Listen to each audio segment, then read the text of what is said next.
just like this. This is our PCR saliva.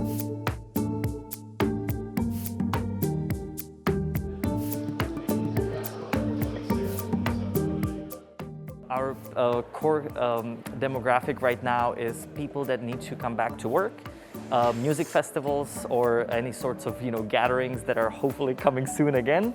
And also we will be able to test your antibodies or your T cells so that way we can validate whatever your vaccine is working or not.